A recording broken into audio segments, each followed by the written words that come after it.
গভীর জলে থাকতো এক জলপরী। সেই জল ছেড়ে আর কোথাও যায় না।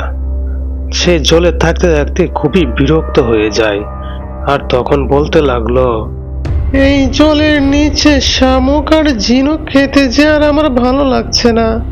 মনে হয় ডাঙার খাবার অনেক সুস্বাদু। আমার যে ডাঙায় যেতে হবে, কিন্তু আমার এই ভেসে তো যাওয়া যাবে না। আমি ছদ্মবেশে যাব। জলপরি তখন একটা সাপের রূপ ধরলো। তারপর জলপরি সে সামনের দিকে এগোতে শুরু করলো।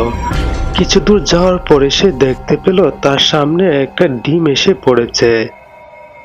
এত দেখছি একটা ডিম এসে পড়েছে, দেখে তো মনে হচ্ছে এটা জলে কোনো প্রাণীর ডিম নয়। যারে হোক, আমি এটা খেয়ে দেখি কেমন সুস্বাদু।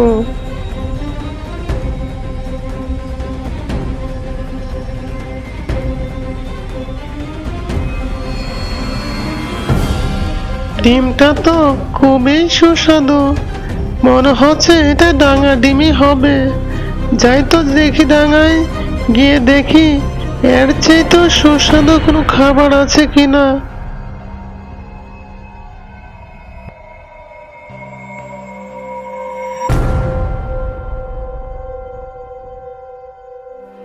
কে গো তুমি? তুমি বুঝি পানিতে থাকো? আমার একটা ডিম পড়েছে পানিতে, তুমি কি দেখেছো ডিমটা? জলপরি সে মনে মনে ভাবে, তাহলে ডিমটা এই কাকের, কিন্তু আশেপাশে তো কোনো বাসা দেখতে পাচ্ছি না। আমার এর মনের কথা সব জানতে হবে। হ্যাঁ হ্যাঁ, আমি জলের নিচেই থাকি। জলের নিচে একটা ডিম পড়ে আছে দেখেছি। সেই ডিমের মালিক খুঁজতেই তো আমি উপরে চলে এলাম। হ্যাঁ হ্যাঁ, ওই ডিমটাই তো আমার ডিম। তুমি আমার ডিমটা জল থেকে তুলে দাও। হ্যাঁ, আমি অবশ্যই তোমার ডিম এনে দিব, কিন্তু আমার যে অনেক ক্ষুধা লেগে গেছে। তুমি কি বলতে পারবে ডাঙার সবচাইতে কোন খাবারটা সুস্বাদু? তখন কাক মনে মনে বলল, আমার তো সব থেকে ভালো লাগে টুনি পাখির ডিম, কিন্তু এটা তার জলপরীকে বললে চলবে না। কি এত ভাবছো, জলদি করে বলো। হ্যাঁ হ্যাঁ বলছি, এই ডাঙার সবচেয়ে সুস্বাদু খাবার হচ্ছে আম। কিন্তু কাক জানে না যে জলপরি কাকের সব মনের কথা বুঝতে পারে। ও আচ্ছা তাই, তাহলে আমি তোমার ডিমটা এনে দিচ্ছি, তার বদলে তুমি আমাকে আম পেড়ে দিও। এই বোকা কাক তো জানে না তার মনের কথা আমি সব বুঝে ফেলেছি। এইটাকে আমার জব্দ করতে হবে। তারপর জলপরি সে পানিতে ডুব দেয়। জলপরি পানির নিচে একটা পাথর দেখতে পায়। সেই পাথরটা তার হাতে নিয়ে জলপরির জাদু দিয়ে পাথরটাকে একটা ডিম বানিয়ে দেয়।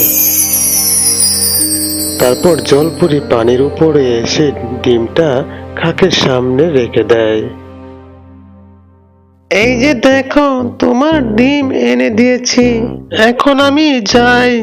ঠিক আছে, তুমি এখন যাও। তারপর জলপরি সে পানিতে ডুব দেয়।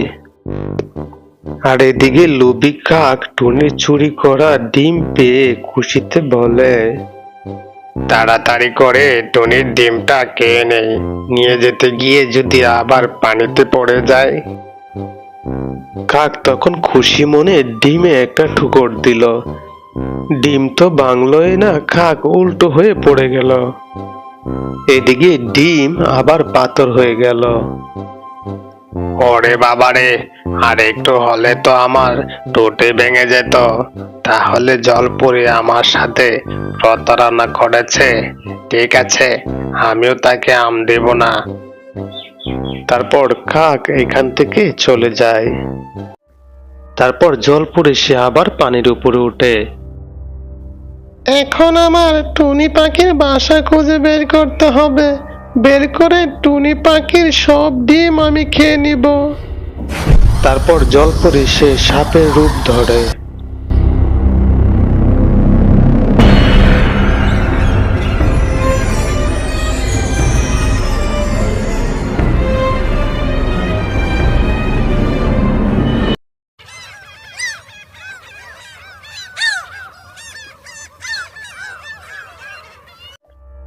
কিছু দূর যাওয়ার পরে সাপ দেখতে পায় টুনি পাখির বাসা।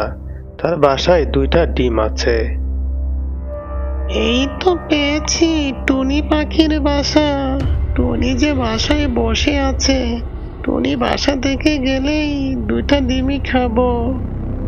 তখন সাপ চুপের আড়ালে অপেক্ষা করতে লাগলো টুনি পাখি ডিম খাবে বলে। এদিকে টুনি পাখি বলছে, অনেক বেলা হয়ে গেল, সকাল থেকে কিছু খাইনি।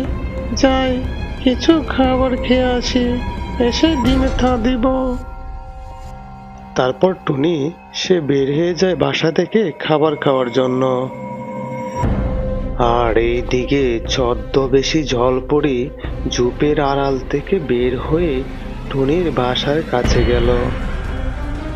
আর একটা টুনি পাখির ডিম নিয়ে সাপ গাছ থেকে নেমে এলো।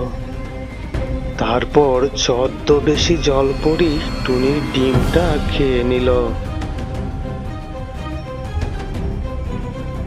বাবা, টুনি পাখি ডিম যে কত মজা! একটি একটি করে টুনির সবগুলো ডিম খাবো, খেয়ে তারপরে জলে ফিরে যাব। এখন ঝোপের আড়ালে লুকিয়ে থাকি। এদিকে টুনি খাবার খেয়ে সে বাসায় এলো। টুনি এসে দেখতে পেল তার বাসায় একটা ডিম নেই। এত দেখছি আমার বাসায় একটা ডিম নেই, এটা সাপ বা কাক এসে খেয়েছে। আমি তাদের উচিত শিক্ষা দিতে হবে, না হয়তো সে বারবারে এসে আমার ডিম খেয়ে যাবে। কিন্তু মাথায় যে কোনো বুদ্ধি আসছে না।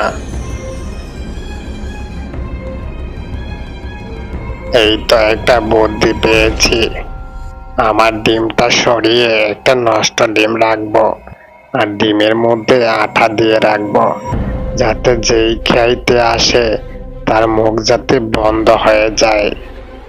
তারপর টুনি তার ভালো ডিমটা সরিয়ে সে একটি নষ্ট ডিম রাখে, আর সেই ডিমটার মধ্যে সে আঠা দিয়ে রাখে। তারপর টুনি তার বাসা থেকে চলে যায়। এদিকে টুনি যেতে ছদ্মবেশী জলপরি সে আবারও টুনির বাসায় গেল। আর টুনির রাখা নষ্ট ডিম সাপ মুখে করে নিচে নিয়ে এলো। টুনির রাখা নষ্ট ডিম ছদ্মবেশী জলপরি খেয়ে ফেললো। ডিমের মধ্যে আটা থাকায় তার মুখ আঠায় বন্ধ হয়ে যায়। সে আর ঠিক মতো কথা বলতে পারছে না। আমি যে ঠিক মতো কথা বলতে পারছি না। এটা কি হয়েছে? তাহলে কি ডিমের মধ্যে আঠা লাগানো ছিল? এখন আমি খাবো কিভাবে? আর তখনই চলে আসে টুনি বাসায়। এসে দেখে নিচে একটি সাপ ছটফট করতে করতে সে একটা জলপরীর রূপ ধারণ করেছে। কে কোথায় আছো, আমাকে বাঁচাও, আঠায় যে আমার মুখ বন্ধ হয়ে গেছে। কে কোথায় আছো, আমাকে বাঁচাও, আমাকে জলে নিয়ে যাও। বাবা, কি আশ্চর্য ঘটনা! জলের জলপরি সাপের রূপ ধরে আমার ডিম চুরি করতে এসেছিল। কি জলপরি, তুমি আমার ডিমই কেন নিয়েছো বেঁচে খাওয়ার জন্য? জঙ্গলে যে অনেক খাবার আছে, সেগুলো না খেয়ে তুমি আমার ডিম খেয়েছো কেন? তারপর জলপরি তার সব ঘটনাই খুলে বলে। জলপরির সব কথা শুনে টুনি বুঝতে পারে সবই হয়েছে এই দুষ্ট কাকের জন্য। তারপর টুনি জলপরীকে সাথে নিয়ে জলের মধ্যে নামিয়ে দিয়ে আসে। জলপরি পানিতে নামতে জলপরির মুখের আটা খুলে যায়, আর তখন টুনিকে বলছে, টুনি পাখি, তোমাকে অনেক ধন্যবাদ। তুমি যদি আমাকে জলে না নিয়ে আসতে তাহলে আর মুখের আটা খুলতো না, আমার ওইখানে পড়ে মরতে হতো। তুমি খুব ভালো পাখি, তুমি ভালো থেকো। এসব কথা বলে জলপরি সে পানিতেই ডুব দেয়, আর এদিক থেকে টুনিও এখান থেকে চলে আসে।